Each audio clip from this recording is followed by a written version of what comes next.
के यह महान यो विश्वकर्मा बाबा महिमा के यह महान यो विश्वकर्मा बाबा हो यो विश्वकर्मा बाबा हो यो विश्वकर्मा बाबा हे यो विश्वकर्मा बाबा हो यो विश्वकर्मा बाबा अही बनेला ई जहान यो विश्वकर्मा बाबा अही बनेला ई जहान यो विश्वकर्मा बाबा महिमा के या महान यो विश्वकर्मा बाबा विश्वकर्मा बाबा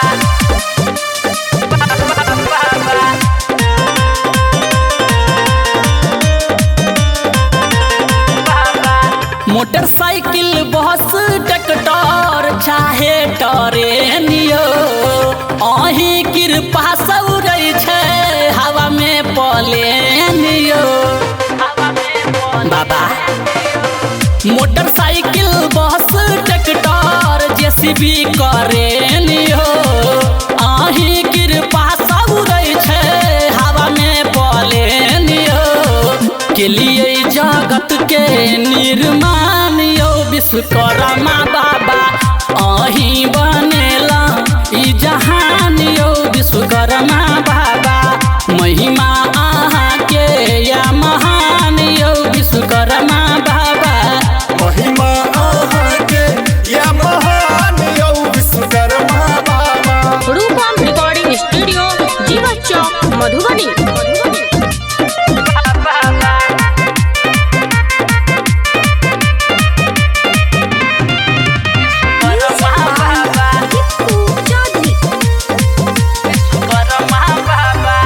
विश्व रचयिता सब अही के कहे धन भेलै ओकर जीवन चरण जे रहे विश्व रचयिता सब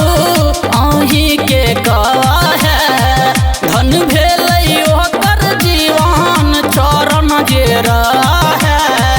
सब करे अहाँ के गुणगान यो विश्वकर्मा बाबा अही बनौलियै ई जहान यो विश्वकर्मा बाबा महिमा के या महान यो विश्वकर्मा बाबा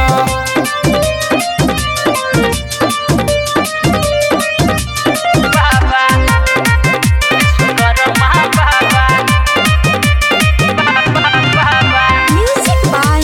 टिप्पू चौधरी। जेकरा पर नजर देलौं केलौं पुकारियो बाबा विश्वकर्मा ओकर बढ़ल कारोबारियो बाबा यो हाँ जेकरा पर दृष्टि देलौं केलौं पुकारियो बाबा विश्वकर्मा ओकर बढ़ल कारोबारियो रूपम मांगैया वरदान यो विश्वकर्मा बाबा